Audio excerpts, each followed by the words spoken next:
പ്രിയപ്പെട്ട സഹോദരന്മാരെ, അസ്മാഉൽ ബദർ മജ്ലിസിലാണ് നാം പങ്കെടുത്തത്. മഹാന്മാരായ ബദരീങ്ങളുടെ നാമം നമ്മൾ ഉരുവിട്ടു. നമ്മുടെ നാവ് കൊണ്ട് ആ മഹാന്മാരുടെ നാമം നമ്മൾ ചൊല്ലി, നമ്മുടെ ചെവി കൊണ്ട് നമ്മൾ കേട്ടു. അവർക്ക് വേണ്ടി റളിയല്ലാഹു അൻഹു എന്ന് തർളിയത്ത് ചൊല്ലി. അള്ളാഹു എല്ലാം കബൂലാക്കട്ടെ. അതിന്റെ ബർക്കത്ത് കൊണ്ട് അള്ളാഹു നമ്മുടെ നാവിനെ സംരക്ഷിക്കട്ടെ. കളവിൽ നിന്ന്, ഗീബത്തിൽ നിന്ന്, നമീമത്തിൽ നിന്ന്, അനാവശ്യമായ സംസാരങ്ങളിൽ നിന്ന് അള്ളാഹു നമ്മുടെ നാവിനെ സംരക്ഷിക്കട്ടെ. അനാവശ്യമായ കാര്യങ്ങൾ കേൾക്കുന്നതിൽ നിന്ന് അള്ളാഹു നമ്മുടെ ചെവിയെ സംരക്ഷിക്കട്ടെ. പ്രിയപ്പെട്ട സഹോദരന്മാരെ, മഹാന്മാരായ ബദരീങ്ങളുടെ പേരിലാണ് നമ്മൾ സംഘടിച്ചിട്ടുള്ളത്. ചിലർ ചോദിക്കാറുണ്ട്, അല്ലാഹ് ഖുർആനിൽ പറഞ്ഞിട്ടില്ലേ എന്നോട് ചോദിച്ചോളി ഞാൻ തരാന്ന്, പിന്നെന്തിനാ ഞങ്ങൾ ഔലിയാക്കന്മാരോട് ചോദിക്കണേ? ബദരീങ്ങളോട് ചോദിക്കുന്നത് എന്നതാണ് പ്രധാനപ്പെട്ട ഒരു വിഷയം. പലപ്പോഴും പലർക്കിടയിലും, പല സാധാരണക്കാർക്കിടയിലും പലപ്പോഴായി എന്നും ഇന്നും സംശയമുണ്ടാക്കിക്കൊണ്ടിരിക്കുന്ന ഒരു പ്രയോഗമാണ്. അല്ലാഹ് പറഞ്ഞിട്ടില്ലേ എന്നോട് ചോദിച്ചോളൂ ഞാൻ തരാന്ന്, പിന്നെ എന്തിനാ ഞങ്ങൾ ഔലിയാക്കന്മാരോട് ചോദിക്കണ്? പെട്ടെന്ന് ചോദിച്ചാൽ നമുക്കും കൺഫ്യൂഷൻ ആവും. അത് പല യുക്തിവാദികളുടെയും പല നിരീശ്വരവാദികളുടെയും പല ബിദ്അത്തിന്റെയും ചോദ്യം ഒറ്റനോട്ടത്തിൽ കാണുമ്പോൾ ശരിയല്ലെന്ന് തോന്നും. പക്ഷെ ഉള്ളറകൾ പരിശോധിക്കുമ്പോൾ അത് അബദ്ധജടിലമാണെന്ന് നമുക്ക് ബോധ്യപ്പെടും. അങ്ങനെയാണെങ്കിൽ ആരോടും ചോദിക്കാൻ പറ്റൂലല്ലോ. അങ്ങനെയാണെങ്കിൽ ആരോടൊന്നും ചോദിക്കാൻ പറ്റൂലല്ലോ. എന്നോട് ചോദിച്ചോളൂ ഞാൻ ഉത്തരം തരാറ്, എല്ലാ അള്ളാഹിനോടല്ലേ ചോദിക്കണ്ടേ? ഭൗതികം അഭൗതികം എന്നൊക്കെ പറഞ്ഞ് അത് ചില ആൾക്കാരുണ്ടാക്കിയതാണ്. അങ്ങനെ ഒന്നും ഖുർആനിലൂടെയും കാണൂല. എന്നോട് ചോദിച്ചോളൂ ഞാൻ ഉത്തരം തരാം എന്ന് പറഞ്ഞാൽ എല്ലാ അള്ളാഹിനോടല്ലേ ചോദിക്കേണ്ടത്? അപ്പൊ പിന്നെ ഡോക്ടറെ സമീപിക്കാൻ പറ്റൂലല്ലോ. ഭക്ഷണം കഴിക്കേണ്ട ആവശ്യമില്ലല്ലോ. ഭക്ഷണം അള്ളാഹിനോട് ചോദിച്ചാൽ പോരാ, ഡയറക്റ്റ് അള്ളാഹ് ഭക്ഷണം തരൂലേ? വെള്ളം കുടിക്കേണ്ട ആവശ്യമില്ല, ദാഹം മാറ്റിത്തരണം അള്ളാഹിനോട് പറഞ്ഞാൽ മതിയല്ലോ. അള്ളാഹ് മാറ്റിത്തരണല്ലോ. പ്രിയപ്പെട്ടവരെ, ഏതൊക്കെ ചോദിക്കണേ ഏതൊക്കെ ചോദിക്കണ്ട? എല്ലാ അള്ളാഹിനോട് തന്നെ ചോദിക്കണ്ടേ? ഭക്ഷണവും വെള്ളവും മരുന്നും രോഗം മരണമൊക്കെ അള്ളാഹിനോട് ചോദിക്കണ്ടേ? അങ്ങനെയാണെങ്കിലും അല്ലാഹു സുബ്ഹാനഹു വ തആല അള്ളാഹിനോട് ചോദിച്ചോളൂ, എന്നോട് ചോദിച്ചോളൂ ഞാൻ ഉത്തരം തരാ എന്ന് പറഞ്ഞു കൊടുത്ത് അവിടെ ഔലിയാക്കന്മാരോട് ചോദിക്കണ്ടെന്ന് പറഞ്ഞിട്ടില്ല. അല്ല, ഔലിയാക്കന്മാരോട് ചോദിക്കരുത്, ഡോക്ടറെ സമീപിക്കരുത്, എന്നോട് മാത്രം ചോദിച്ചാൽ മതി, വേറെ ആരോടും ചോദിക്കരുത് എന്ന് പറഞ്ഞിട്ടില്ലല്ലോ. അങ്ങനെ പറഞ്ഞിട്ടുണ്ടെങ്കിലല്ലേ പ്രശ്നമുള്ളൂ. എന്നല്ല, അള്ളാഹുവിനോട് ചോദിച്ചോളൂ, എന്നോട് ചോദിച്ചോളൂ എന്ന് അല്ലാഹു തആല പറയുമ്പോൾ തന്നെ പ്രിയപ്പെട്ടവരെ, നമ്മൾ അള്ളാഹുവിനോട് നേരിട്ട് ചോദിക്കുമ്പോൾ തന്നെ നേരിട്ട് നമുക്ക് ഉത്തരം കിട്ടും നമ്മൾ കാണുന്നുണ്ടോ? അങ്ങനെയാണെങ്കിൽ അള്ളാഹുവേ വെള്ളം തരണേ എന്ന് പറഞ്ഞ് വെള്ളം അങ്ങോട്ട് ഓട്ടോമാറ്റിക്കലി അങ്ങോട്ട് വരണം. ഭക്ഷണം തരണേ എന്ന് ആകാശത്തുനിന്ന് ഭക്ഷണം ഇങ്ങനെ ഇറങ്ങി വരണം. അങ്ങനെയല്ലല്ലോ. നമ്മൾ അള്ളാഹുവോട് ഭക്ഷണം ചോദിക്കുന്നുണ്ട്, വെള്ളം ചോദിക്കുന്നുണ്ട്, ആരോഗ്യം ചോദിക്കുന്നുണ്ട്, എല്ലാം ചോദിക്കുന്നുണ്ട്. അതെല്ലാം അല്ലാഹു തആല നമുക്ക് നൽകുന്നത് ഏതിലൂടെയാണ്? കാരണങ്ങളിലൂടെയാണ്. അല്ലാഹു ഡയറക്റ്റായി നൽകുന്നത് അപൂർവങ്ങളിലെ തരുള്ളൂ. അത് ഔലിയാക്കന്മാരുടെ കറാമത്തിലൂടെയും അമ്പിയാക്കളുടെ മോചിതത്തിലൂടെയൊക്കെ ഡയറക്റ്റ് ആയിട്ട് കിട്ടും. അതേസമയം അല്ലാഹു സുബ്ഹാനഹു വ തആല നമ്മെ സഹായിച്ചു കൊണ്ടിരിക്കുന്നത്, നമ്മൾ അള്ളാഹിനോട് ആവശ്യപ്പെട്ടത് അള്ളാഹു നമുക്ക് തന്നുകൊണ്ടിരിക്കുന്നത് കാരണങ്ങളിലൂടെയാണ്. അല്ലാഹു തആല മുസബ്ബിബുൽ അസ്ബാബാണ്. കാര്യകാരണ ബന്ധങ്ങളിലൂടെയാണ് അല്ലാഹു സുബ്ഹാനഹു വ തആല നമ്മുടെ കാര്യങ്ങളൊക്കെ സാധിപ്പിച്ചു തരുന്നത്. രോഗം വരുമ്പോ അള്ളാഹുവെ രോഗം മാറ്റി തരണമെന്ന് അള്ളാഹിനോട് ദുആ ചെയ്യണം. അതോടൊപ്പം ഡോക്ടറോടും പറയണം, എനിക്ക് രോഗമുണ്ട്, എനിക്ക് അസുഖാണ്, എന്റെ രോഗം ഒന്ന് മാറി കിട്ടണം എന്ന് ഡോക്ടറെ സമീപിക്കും. ഡോക്ടർ മരുന്ന് എഴുതും, നമ്മൾ മരുന്ന് കഴിക്കും. ഒരു കാരണവുമായി നമ്മൾ ബന്ധപ്പെട്ടു, രോഗം മാറി. ഡോക്ടറോട് എനിക്ക് രോഗമുണ്ടെന്ന് ഡോക്ടറോട് നമ്മൾ പറഞ്ഞിട്ടുണ്ട് എന്നതുപോലെ നമ്മുടെ ഭൗതികമായ ജീവിതത്തിന്റെ ഏത് വിഷയങ്ങൾ എടുത്തു പരിശോധിച്ചാൽ നമ്മളൊക്കെ കാരണങ്ങളുമായി ബന്ധപ്പെടുകയാണ്. അതൊരിക്കലും എന്നോട് ചോദിച്ചോളൂ എന്ന് അല്ലാഹു തആല പറയുന്നതിനോട് എതിരാകുന്നില്ല. മറിച്ച് നമുക്ക് കിട്ടുന്ന ഏത് സഹായവും അത് അമ്പിയാക്കളിലൂടെയാണെങ്കിലും ഔലിയാക്കളിലൂടെയാണെങ്കിലും സാധാരണഗതിയിൽ ഡോക്ടർമാരിലൂടെയും അതുപോലെ നമ്മുടെ ഉപ്പമാരിലൂടെ, ഉമ്മമാരിലൂടെ, ഉസ്താദുമാരിലൂടെ നാം മറ്റുള്ളവർക്ക് ചെയ്തു കൊടുക്കുന്ന സഹായങ്ങളാണെങ്കിൽ ഇതൊക്കെ ആത്യന്തികമായി ആ സഹായങ്ങളെല്ലാം നമുക്ക് ചെയ്തു തരുന്നത് അല്ലാഹുവാണ്. അതിനുള്ള സബബുകളായി അമ്പിയാക്കളെ, ഔലിയാക്കളെ, ഡോക്ടർമാരെ, മരുന്നുകളെ, വെള്ളത്തെ, ഭക്ഷണത്തെ, ഇത് വിശാലമാണ് ഈ ടോപ്പിക്ക്. നമ്മൾ ബന്ധപ്പെടുന്ന എല്ലാ മേഖലയിലേക്കും ഈ വിഷയം ഫിറ്റാക്കാൻ പറ്റും. എല്ലാ സഹായവും അള്ളാഹുവിൽ നിന്നുള്ളതാണ്. ആത്യന്തികമായി സഹായം അള്ളാഹുവിൽ നിന്നുള്ളതാണ്. പക്ഷേ ആ സഹായം നമുക്ക് കിട്ടുന്നത് സബബുകളിലൂടെയാണ്, കാരണങ്ങളിലൂടെയാണ്. ആ കാരണങ്ങളെ ബന്ധപ്പെടണം എന്ന് കൂടി പറഞ്ഞിട്ടില്ല. രോഗം വന്നാൽ ചികിത്സിക്കണം, ഇതാണ് മതം പഠിപ്പിക്കുന്നത്. പ്രയാസങ്ങളും പ്രശ്നങ്ങളും ഉണ്ടാകുമ്പോ മനുഷ്യർ പരസ്പരം അങ്ങോട്ടും ഇങ്ങോട്ടും സഹായിക്കണം. അല്ലാഹു സുബ്ഹാനഹു വ തആല നമുക്ക് സഹായികളായി വെച്ച ഇസ്ലാം അനുവദിക്കുന്ന ഏതു മാർഗങ്ങളെയും നമുക്ക് അവലംബിക്കാനും അതെല്ലാം ഉപയോഗപ്പെടുത്താനും സാധിക്കുമെന്നല്ല, അത് ഉപയോഗപ്പെടുത്തണം എന്നതാണ് നമ്മുടെ മതം പഠിപ്പിക്കുന്നത്. എനിക്ക് രോഗാണ്, ഞാനൊരു ചികിത്സ നടത്തൂല, എനിക്ക് രോഗം തന്നത് അല്ലാഹുവാണ്, അല്ലാഹ് മാറ്റിക്കോട്ടെ എന്ന് കരുതിയിട്ട് ഡോക്ടറെ സമീപിക്കാതെ മരുന്ന് കൊടുക്കാതെ അങ്ങനെ മരിച്ചാലോ ആത്മഹത്യ കൂലി കിട്ടും. ആത്മഹത്യ കുറ്റം കിട്ടും, കൂലിയല്ല, ആത്മഹത്യ കുറ്റം കിട്ടും. ഭക്ഷണം കഴിക്കാതെ ഒരാൾ പട്ടിണി കിടന്ന് മരിച്ചാൽ അത് ആത്മഹത്യ തന്നെയാണ്. അപ്പൊ പ്രിയപ്പെട്ടവരെ, ആലോചിച്ചു നോക്കുക. അല്ലാഹു തആല നമുക്ക് സഹായങ്ങളായി ഒരുപാട് സബബുകൾ വെച്ചിട്ടുണ്ട്. അതൊക്കെ നമ്മൾ ബന്ധപ്പെടാവുന്നതാണ്. ഇസ്ലാം അനുവദിക്കാത്ത സഹായങ്ങളുണ്ട്.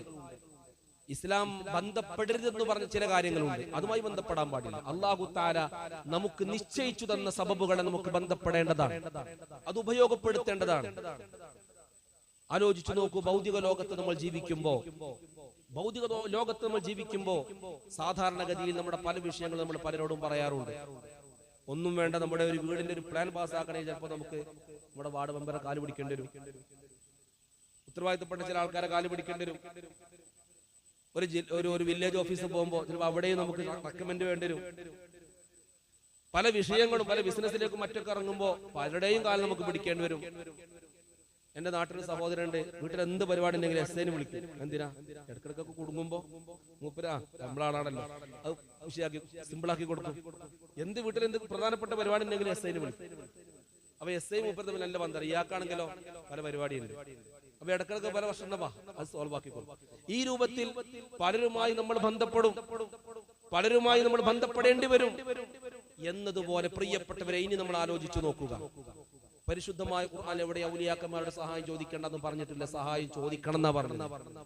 അള്ളാഹു മാത്രം സഹായിക്കുന്നല്ല പറയും. ഇന്നമാ വലിയുക്കുമുല്ലാഹു വറസൂലുഹു വല്ലദീന ആമനൂ. അള്ളാഹു നിങ്ങളെ സഹായിയാണ്. ഇത് ഖുർആനാണ്. ഒരു ആയത്ത് മാത്രം പഠിച്ച് ഈ ആയത്ത് പഠിക്കാതിരിക്കുമ്പോഴാണ് പ്രശ്നം. ഒരു ആയത്ത് മാത്രം, അനുകൂലമായ ആയത്ത് മാത്രം എടുത്തിട്ട് മറ്റു ആയത്തുകളൊക്കെ ദുർവ്യാഖ്യാനം ചെയ്യുമ്പോഴാണ് പ്രശ്നം. അള്ളാഹു നിങ്ങളുടെ സഹായിയാണ്, മുത്തുനബി നിങ്ങളുടെ സഹായിയാണ്. അള്ളാഹുവിന്റെ മാർഗത്തിൽ ജീവിതം സമർപ്പിക്കുന്ന മഹാന്മാരായ ഔലിയാക്കന്മാരും നിങ്ങളുടെ സഹായികളാണ്. വല്ലദീന ആമനു എന്നതിന് മഹാന്മാർ വിശദീകരണം കൊടുക്കുന്നു. മഹാന്മാരായ മുഫസ്സിരീങ്ങൾ വിശദീകരണം കൊടുക്കുന്നത് ഐ അള്ളാഹുവിന്റെ ഔലിയാക്കന്മാരാകുന്ന യഥാർത്ഥ മുഅ്മിനീകളാകുന്ന സജ്ജനങ്ങളാകുന്ന സ്വാലിഹീങ്ങളാകുന്ന ആളുകൾ, അവരിലൂടെയും സഹായം നിങ്ങൾക്ക് കിട്ടും. മാത്രമല്ല പരിശുദ്ധമായ ഖുർആനിൽ നമുക്ക് സഹായികളായി മലക്കുകളെ നിയോഗിച്ചത് പലയിടങ്ങളിലും അല്ലാഹു തആല പറയുന്നുണ്ട്. മലക്കുകൾ നമ്മെ സഹായിക്കാൻ വേണ്ടി, മനുഷ്യരാകുന്ന നമ്മളെ സഹായിക്കാൻ വേണ്ടി പ്രത്യേകം മലക്കുകൾ അല്ലാഹു തആല നിശ്ചയിച്ചു വെച്ചിട്ടുണ്ട്. ഞങ്ങൾ നിങ്ങളുടെ സഹായികളാണ്, ദുനിയാവിലും ആഖിറത്തിലും നിങ്ങളെ സഹായിക്കാനുള്ള സഹായികളാണ് ഞങ്ങൾ എന്ന് മലക്കുകൾ പറയും, സുവിശേഷങ്ങൾ അറിയിക്കും. പ്രത്യേകം മരിക്കുന്ന സമയത്ത് മലക്കുകൾ അതാ യഥാർത്ഥ വിശ്വാസ സമീപത്ത് വന്നിട്ട് ആ വിശ്വാസിയെ സമാശ്വസിപ്പിക്കുന്ന, സാന്ത്വനപ്പെടുത്തുന്ന രംഗം പരിശുദ്ധമായ ഖുർആൻ അല്ലാഹു സുബ്ഹാനഹു വ തആല പറയുന്നുണ്ട്. അവിടെയും അല്ലാഹു തആല മലക്കുകളെ കുറിച്ച് പറഞ്ഞത് ഞങ്ങൾ നിങ്ങളെ സഹായിക്കാനുള്ളവരാണ്. ഭൗതിക ലോകത്ത് മാത്രമല്ല, നാളെ പാരത്രിക ലോകത്തും ഞങ്ങൾ നിങ്ങളെ സഹായിക്കുമെന്ന് മലക്കുകൾ പറയുന്നു. അല്ലാഹു തആലയാണ് ആ വിഷയം ഖുർആനിലൂടെ നമ്മെ പഠിപ്പിക്കുന്നത്. പ്രിയപ്പെട്ട സഹോദരന്മാരെ, മഹാനരായ സുലൈമാൻ നബി അലൈഹിസ്സലാത്തു വസ്സലാം ഇവിടുത്തെ കാലത്ത് ബിൽഖീസ് രാജ്ഞിയുടെ കൊട്ടാരം കൊണ്ടുവരാൻ വേണ്ടി ആരോട് ആവശ്യപ്പെട്ടത്? തന്റെ ഓഡിയൻസിനോട് ആവശ്യപ്പെട്ടപ്പോ ജിന്ന് വർഗത്തിൽപ്പെട്ട ആളുകൾ പറഞ്ഞു, ഇരുന്ന് എഴുന്നേൽക്കുന്നതിന് മുമ്പ് ഞാൻ കൊണ്ടുവരാം. അപ്പയോ സുലൈമാൻ നബി പറഞ്ഞു പോരാ, അതിന് മുമ്പ് കിട്ടണം, അതിന് മുമ്പ് ബിൽക്കിസ് രാജ്ഞിയുടെ കൊട്ടാരം ഇവിടെ എത്തണം. അപ്പോഴാണ് ആസിഫിന് ബർഖിയ റളിയല്ലാഹു അൻഹു എന്ന് പറയുന്ന ഔലിയാക്കളിൽപ്പെട്ട ഒരു മഹാൻ കണ്ണ് ചിമ്പി തുറക്കുന്നതിന് മുമ്പ് ബിൽക്കിസ് രാജ്ഞിയുടെ കൊട്ടാരം ഞാൻ കൊണ്ടുവരാം എന്ന് പറയാം. അള്ളാഹിനോടല്ല സുലൈമാൻ നബി ചോദിച്ചു. സുലൈമാൻ നബി അള്ളാഹിനോടല്ല ചോദിച്ചു, ആരോടോ ചോദിച്ചു? ഇത് പഠിപ്പിക്കാനും കൂടിയാണ് ഈ വിഷയം ഖുർആനിൽ പറയാൻ. സൂറത്ത് നംലിൽ ഈ വിഷയം നമുക്ക് കാണാൻ കഴിയും. അങ്ങനെ ആസിഫിന് ബർഖിയ റളിയല്ലാഹു അൻഹു കണ്ണ് ചിമ്മി തുറക്കുന്നതിനുള്ളിൽ ബിൽഖീസ് രാജ്ഞിയുടെ മഹാവിപുലമായ ആ കൊട്ടാരത്തെ കൊണ്ടുവന്നില്ലേ? ഇത് ഖുർആനിലെ സംഭവമല്ലേ? ഇത് ഉദ്ഉനി അസ്തജിബ് ലക്കും എന്നതിനോട് എതിരായോ? ഇല്ല. അല്ലാഹു തആല ഔലിയാക്കന്മാർക്ക് കൊടുത്ത സഹായം അത് ആവശ്യപ്പെടാം. ഇവിടെ നബിയാണ് ആവശ്യപ്പെടുന്നത്. തൗഹീദ് പഠിപ്പിക്കാൻ വേണ്ടി വന്ന നബിയാണ് ആവശ്യപ്പെടുന്നത്. മഹാനരായ ആസിഫ് ബർഖിയ തങ്ങളോട് ആവശ്യപ്പെടുന്നു, അത് കൊണ്ടുവരുന്നു. ഖുർആൻ സാക്ഷ്യപ്പെടുത്തുന്ന സംഭവമല്ലേ ഇത്? ഇങ്ങനെ തുടങ്ങി എത്രയെത്ര സംഭവങ്ങൾ എന്നല്ല പ്രിയപ്പെട്ട സഹോദരന്മാരെ. ഭൗതിക ലോകത്ത് ഞാനും നിങ്ങളും ജീവിക്കുമ്പോൾ നമ്മൾ പലരെയും സമീപിക്കുന്നു, പലരുടെയും റെക്കമെൻഡ് നമുക്ക് വേണം, പലരുടെയും സഹായങ്ങൾ നമുക്ക് വേണം. എന്നാൽ ഈ ഭൗതിക ലോകത്തെക്കാളും ദുർഘടമല്ലേ നാളെ ആഖിറത്തിന്റെ വിഷയം? ആഖിറത്തിന്റെ വിഷയം അതിനേക്കാളും ദുർഘടമാണ്. ആഖിബത്തിന്റെ വിഷയം, മരണസമയം, ഖബർ, മഹ്ശറ തുടർന്നുള്ള ഘട്ടങ്ങളൊക്കെ വലിയ വലിയ വലിയ ഭീകരമായ പേടിപ്പെടുത്തുന്ന ഗൗരവമുള്ള ഘട്ടങ്ങളാണ്. അവിടൊക്കെ നമുക്ക് സഹായികൾ വേണം. അതിന് ഇവിടുത്തെ MLA സ്വാധീനിച്ചത് കൊണ്ടായില്ല, ഇവിടുത്തെ MP സ്വാധീനിച്ചത് കൊണ്ടായില്ല, ഇവിടുത്തെ SI സമീപിച്ചത് കൊണ്ടായില്ല. മറിച്ച് നമ്മുടെ യാത്ര ദീർഘമായ യാത്രയാണ്. ആ യാത്രയിൽ ഒരുപാട് ചെക്ക് പോസ്റ്റുകൾ എനിക്കും നിങ്ങൾക്കും താണ്ടിക്കടക്കാനുണ്ട്. അവിടൊക്കെ നമുക്ക് സഹായികൾ വേണം. അല്ലാഹു തആല വെച്ച സഹായികളെ നമ്മൾ ഉപയോഗപ്പെടുത്തുകയും അതിനെ നാം ഫലപ്രദമായി അനുഭവിക്കുകയും ചെയ്യേണ്ടതുണ്ട്. അല്ലാഹു സുബ്ഹാനഹു വ തആല തൗഫീഖ് നൽകട്ടെ. ഇവിടെയാണ് അഹ്ലുസ് സുന്നത്തി വൽ ജമാഅ ഏത് കാലത്തും എക്കാലത്തും പറഞ്ഞു, മഹാന്മാരെ മുറുക്കി പിടിച്ചോളി. ഇവിടെയാണ് തവസ്സുൽ പ്രസക്തമാകുന്നത്, ഇവിടെയാണ് ഇസ്തിഗാസ പ്രസക്തമാകുന്നത് എന്നല്ല. പലപ്പോഴും ഡോക്ടർമാർ കഴിയൊഴിയുന്ന രംഗങ്ങൾ വരും. പലപ്പോഴും ജനങ്ങളിൽ എന്തു ചെയ്യുമെന്നറിയാതെ കൈമലർത്തേണ്ട ഘട്ടങ്ങൾ വരും. ആർക്കും ഒന്നും ചെയ്യാൻ പറ്റാത്ത ഒരുപാട് ഘട്ടങ്ങൾ വരാറുണ്ട്. പിശാച് ബാധിച്ച് എന്ത് ചെയ്യും? ഡോക്ടർമാർക്ക് എന്താ ചെയ്യാൻ കഴിയാ? മയക്കിന്റെ സൂചി അടിക്കും, മയങ്ങി കിടക്കും. ആ സൂചിന്റെ ഡോസ് കഴിഞ്ഞാൽ പിന്നെ തുടങ്ങും ഇയാൾ അളക്കം. മരുന്നില്ല, എവിടെ കൊണ്ടുപോയിട്ടാ ചികിത്സിക്ക? അവിടെ ഔലിയാക്കന്മാർ ഉപയോഗപ്പെടുത്തേണ്ടി വരും. അവിടെ അമ്പിയാക്കളോട് സഹായം ചോദിക്കേണ്ടി വരും. അല്ലാഹു തആല നമുക്ക് നിശ്ചയിച്ചു തന്ന അമ്പിയാക്കൾ, ഔലിയാക്കൾ, സ്വാലിഹീങ്ങൾ, സിദ്ദീഖീങ്ങൾ അവർ ഉപയോഗപ്പെടുത്തണം. പ്രിയപ്പെട്ടവരെ, ഭൗതികവും അഭൗതികവുമായ എല്ലാ പ്രശ്നങ്ങൾക്കും അവരിലൂടെയും നമുക്ക് സഹായം കണ്ടെത്താനും സഹായം ചോദിക്കാനും അത് ഫലപ്രദമായി ഉപയോഗപ്പെടുത്താനും നമുക്ക് കഴിയും. ഇവിടൊക്കെ നമ്മുടെ വിശ്വാസം എന്താണ്? ആരാധനക്കർഹൻ അല്ലാഹു മാത്രമാണ്. അവരെ മാത്രമേ ആരാധിക്കാവൂ. ഒരു നബിയെയും ആരാധിക്കാൻ പാടില്ല, ഒരു വലിയനെയും ആരാധിക്കാൻ പാടില്ല, ഒരു ഭൗതികമോ അഭൗതികവുമായ ഒന്നിനെയും ആരാധിക്കാൻ പാടില്ല. ആരാധന ഇലാഹായ അല്ലാഹുവിന് മാത്രമാണ്. അതേസമയം ആ അല്ലാഹു തആല നമുക്ക് നിശ്ചയിച്ചു തന്ന സഹായികളുണ്ട്, അവൻ അനുവദിച്ചു തന്ന മാർഗങ്ങളുണ്ട്. അത് ഉപയോഗപ്പെടുത്തേണ്ടതുണ്ട്. അത് ഉപയോഗപ്പെടുത്തുന്നതാണ് ബുദ്ധി എന്ന് മാത്രമല്ല, അത് ഉപയോഗപ്പെടുത്തിയെങ്കിലേ നമ്മൾ പല ഘട്ടങ്ങളിലും രക്ഷപ്പെടുകയുള്ളൂ. അല്ലെങ്കിൽ ഭൗതിക ലോകത്ത് നമ്മൾ പരാജയപ്പെട്ടു പോകും. അതേ നാളെ മരണാനന്തര ലോകത്ത് നമ്മൾ പരാജയപ്പെട്ടു പോകും. അല്ലാഹുവിന്റെ ഔലിയാക്കന്മാർ, മഹാന്മാരായ ബദരീകൾ, കാലങ്ങളായി മഹാന്മാരായ മശായിഖന്മാരുടെ അതാ നമുക്ക് കിട്ടിയ ഇജാസത്ത് പ്രകാരം മഹാന്മാരായ ബദരീകൾ നമ്മൾ തവസ്സുലാക്കുന്നു. മഹാനരായ ഗൗസുൽ ആദമിനെ വിളിച്ച് നമ്മൾ ഇസ്തിഗാസ ചെയ്യുന്നു. അതിലൂടെ നമുക്ക് സഹായങ്ങൾ കിട്ടുന്നു. സിഹ്റുകൾ ബാത്തിലാക്കപ്പെടുന്നു, പിശാചുക്കളെ തളക്കപ്പെടുന്നു, നമ്മുടെ പ്രശ്നങ്ങൾക്ക് പരിഹാരങ്ങൾ കിട്ടുന്നു. എത്ര അനുഭവങ്ങളാണ്! ആര് ആര് എങ്ങനെ ഊതിക്കെടുത്തിയാലും, ആര് തന്നെ എത്ര കുപ്രചരണങ്ങൾ അഴിച്ചു വിട്ടാലും അഹ്ലു സുന്നത്തി വൽ ജമാഅത്തിന്റെ ആശയാദർശങ്ങൾ തകർക്കാൻ കഴിയൂല. അത് എല്ലാവരും അത് അനുഭവിക്കേണ്ടവർ അനുഭവിക്കുന്നവരാണ്, അനുഭവിച്ചവർക്ക് അതിന്റെ സുഖം അനുഭവിച്ചവരാണ്. അതുകൊണ്ട് പ്രിയപ്പെട്ടവരെ നമ്മൾ പഠിക്കണം. നാളെ മഹ്ശറാവൻ സഭയിൽ സംഭവിക്കുന്ന വിഷയം എന്താണ്?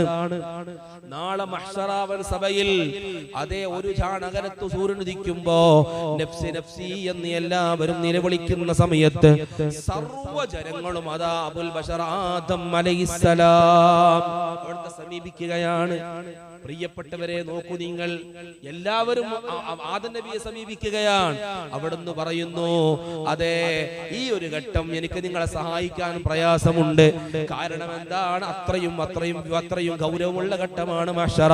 അങ്ങനെ ജനങ്ങളെല്ലാവരും ഇബ്രാഹിം നബിയെ സമീപിക്കുന്നു, മൂസാ നബിയെ സമീപിക്കുന്നു, പല നബിമാരെയും സമീപിക്കുന്നു. അവരൊക്കെ പറയുന്നത് എന്നെക്കൊണ്ട് കഴിയൂല, എന്റെ കാര്യത്തിൽ തന്നെ ബേജാറാണ്. ഇതെപ്പോഴാ ഭരണരംഗത്ത്? ഒരു ഘട്ടപ്പെട ഭരണരംഗത്ത് ഔലിയാക്കന്മാരുടെ സഹായങ്ങളൊക്കെ പലർക്കും കിട്ടും, എല്ലായിടത്തും കിട്ടുന്നുണ്ട്. മഹ്ശറിലും അതുപോലെ ഖബറിലും തുടർന്നുള്ള ജീവിതത്തൊക്കെ മഹാന്മാരുടെ സഹായങ്ങൾ കിട്ടുന്നുണ്ടെങ്കിലും നരകം കൊണ്ടുവരുന്ന രംഗം പറയുന്നുണ്ട്. നരകത്തെ മഹ്ശറയിൽ ഹാജരാക്കപ്പെടുന്ന രംഗം പറയുന്നുണ്ട്. മലക്കുൽ മുഖറബ് ജിബ്രീൽ അലൈഹിസ്സലാത്തു വസ്സലാമിനോട് അല്ലാഹു പറയാണ്, ജിബ്രീൽ ആ നരകം കൊണ്ടുവരണം മഹ്ശറയിലേക്ക്. വിചാരണയ്ക്ക് വേണ്ടി ജനകോടികൾ ഇങ്ങനെ തടിച്ചുകൂടി നിൽക്കുകയാണ്. അപ്പോഴാണ് നരകം കൊണ്ടുവരാൻ വേണ്ടി ആവശ്യപ്പെടുന്നത്. ഉടനെ മലക്കുൽ മുഖറബ് ജിബ്രീൽ അലൈഹിസ്സലാത്തു വസ്സലാം ആകുന്ന മലക്കുകളുടെ ക്യാപ്റ്റൻ നരകം കാക്കുന്ന മലക്കിന് ഓർഡർ കൊടുക്കുകയാണ്. ആരാണ് നരകം കാക്കണ മലക്ക്? മാലിക് അലൈഹിസ്സലാം. മാലിക് അലൈഹിസ്സലാത്തു വസ്സലാമാണ് നരകത്തിന്റെ മെയിൻ ചീഫ് കമാൻഡർ. ഉടനെ മാലിക് അലൈഹിസ്സലാത്തു വസ്സലാം തന്റെ കീഴിൽ നരകത്തിന്റെ ഡ്യൂട്ടിയുള്ള കോടിക്കണക്കിന് മലക്കുകൾക്ക് നിർദ്ദേശം കൊടുക്കുന്നു. ഉടനെ നരകം മഹ്ശറയിൽ കൊണ്ടുവരണം. ആ ഹദീസ് പരിശോധിച്ചാൽ നമുക്ക് കാണാൻ കഴിയും, നരകത്തിന് 70,000 വട്ടക്കണ്ണികളുണ്ട്. പിടിച്ചു വലിച്ചു കൊണ്ടുവരാനുള്ള വട്ടക്കണ്ണികളെ 70,000. ഈ ബോട്ടും കപ്പലൊക്കെ ഉണ്ട്, കരയിലേക്ക് അടിച്ച് വലിച്ചു കെട്ടാണ്ട് കയറൊക്കെ ഇട്ടത് ഒരു വട്ടക്കണ്ണി എന്നതുപോലെ നമുക്ക് സങ്കല്പിച്ചോ, നമ്മൾ കണ്ടിട്ടില്ലല്ലോ. അങ്ങനെ മനസ്സിലാക്കാം. ആ 70,000 വട്ടക്കണ്ണിയാണ് നരകത്തിനുണ്ട്. അതിൽ ഒരു വട്ടക്കണ്ണി പിടിച്ചു വലിക്കാൻ 70,000 മലക്കുകളുണ്ട്. ഒരു വട്ടക്കണ്ണി പിടിച്ചു വലിക്കാൻ 70,000 മലക്കുകൾ. അങ്ങനെയുള്ള 70,000 വട്ടക്കണ്ണികൾ പിടിച്ചു വലിക്കാൻ എത്ര കോടിക്കണക്കിന് മലക്കുകൾ വേണം? അവരെല്ലാവരും പിടിച്ചു വലിച്ച് എത്ര ഭീമാകാരമായിരിക്കും നരകം. ആ നരകത്തെ മഹ്ശറയിൽ ഹാജരാക്കപ്പെടുമ്പോൾ നരകം ഒരു ഗർജനം നടത്തും. നരകം ഒന്ന് അട്ടഹസിക്കും. ആ അട്ടഹസം കേൾക്കുന്നതോടുകൂടെ ഔലിയാക്കന്മാരൊക്കെ മുട്ടുത്തും. അതുവരെ ഔലിയാക്കന്മാരെ സഹായിക്കും അല്ല, അവർ രംഗം പറയാം. മഹ്ശറയുടെ ഭീകരത പറയുമ്പോഴാണ് വീണ്ടും നരകമൊന്ന് ഗർജിക്കും. ആ ഗർജനം ഒന്ന് കേൾക്കുന്നതോടുകൂടെ അമ്പിയാ മുർസലികളല്ലാത്തവരൊക്കെ മുട്ടുത്തും. എല്ലാവരും ബേജാറായി. മൂന്നാമതായി നരകമൊന്ന് ഗർജിക്കുമ്പോൾ എല്ലാ അമ്പിയാക്കളും മുർസലീങ്ങളും നരകം കണ്ട് പേടിച്ച് വിറച്ച് മുട്ടുകുത്തി പോകുമെന്ന് നബിയുനാ മുഹമ്മദുർ റസൂലുള്ളാഹി സ്വല്ലല്ലാഹു അലൈഹി വസല്ലം. അപ്പോഴാണ് അത് കണ്ട് ബേജാറാകുമ്പോഴാണ് ആദം നബിയെ സമീപിക്കുമ്പോൾ ഞാൻ ഏറ്റെടുക്കൂല എന്ന് ആദം നബി പറയുന്നത്, ഇബ്രാഹിം നബി പറയുന്നത്, മൂസാ നബി പറയുന്നത്, ഓരോ നബിമാരും കൈയൊഴിയുന്നത്. എന്തു ചെയ്യും? എല്ലാവരും ആകെ ബേജാറായി. അവസാനം മുഴുവൻ ആളുകളും ലോകത്തിന്റെ നേതാവ് സയ്യിദുൽ അവ്വലീന വൽ ആഖിരീൻ നബിയുനാ നബിയുർ റഹ്മ മുഹമ്മദുർ റസൂലുള്ളാഹി സ്വല്ലല്ലാഹു അലൈഹി വസല്ലം തങ്ങളുടെ ജനകോടികൾ സമീപിക്കുന്നു.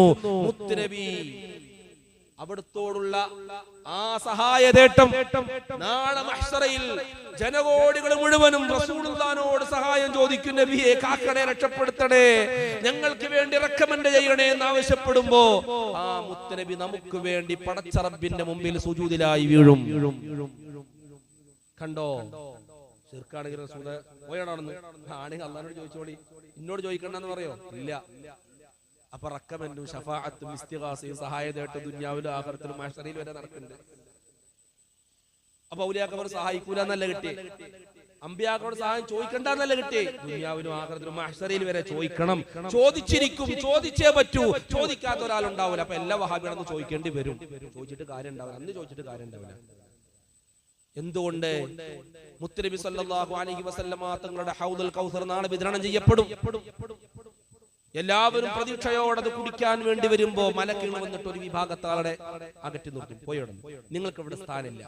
നിങ്ങളുടെ റസൂലുള്ളാഹിനെ സാധാരണക്കാരനാക്കിയവരാണ്, മുത്തുനബിയെ കൊച്ചാക്കിയവരാണ്, ഹബീബായ മുത്തുനബി സല്ലല്ലാഹു അലൈഹി വസല്ലം തങ്ങളെ വീഴ്ത്തിയവരാണ്, അവിടുത്തെ മദ്ഹ് ചെയ്യാൻ പാടില്ല എന്ന് പറഞ്ഞവരാണെന്ന് പറഞ്ഞ് സർവ്വ ബിദ്അത്തിന്റെ കക്ഷികളെയും നാളെ മാറ്റി നിർത്തപ്പെടുമെന്ന് ഹദീസിലുണ്ട്. പ്രിയപ്പെട്ടവരെ, അഹ്ലു സുന്നത്തുൽ ജമാഅത്തിന്റെ ആളുകൾ, മുത്തുനബിയെ സ്നേഹിച്ചവർ, അവിടുത്തെ മദ്ഹ് പറഞ്ഞവർ, അവർക്ക് ഹബീബായ മുത്തുനബി സല്ലല്ലാഹു അലൈഹി വസല്ലം തങ്ങളുടെ തൃക്കരങ്ങളിൽ നിന്ന് ഹൗദുൽ കൗസർ വാങ്ങി കുടിക്കാൻ കഴിയും.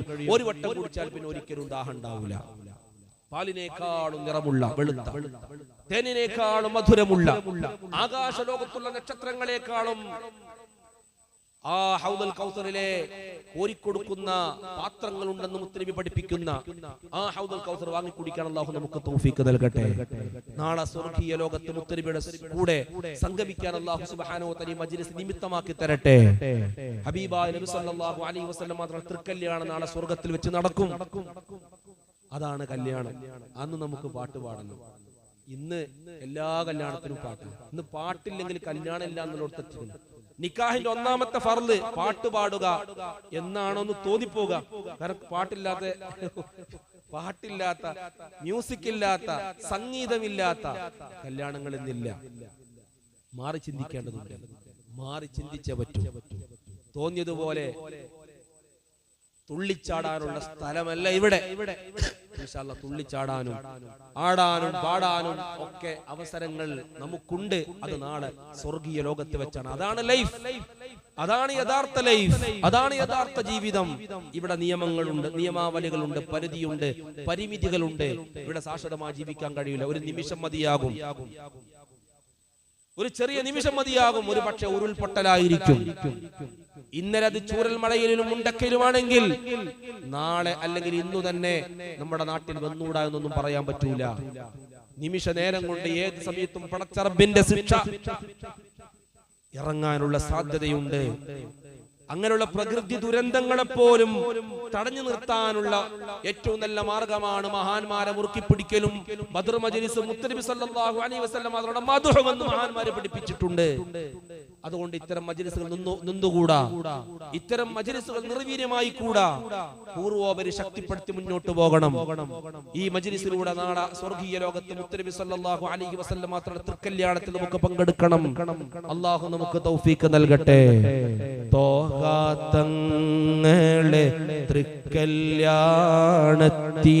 തോരണങ്ങൾ തൂക്കുമ്പോൾ തെന്നിന്നം പാടി താളത്തിൽ ആടും മേളത്തിൽ ഞങ്ങളെ ചേർക്കല്ലാ.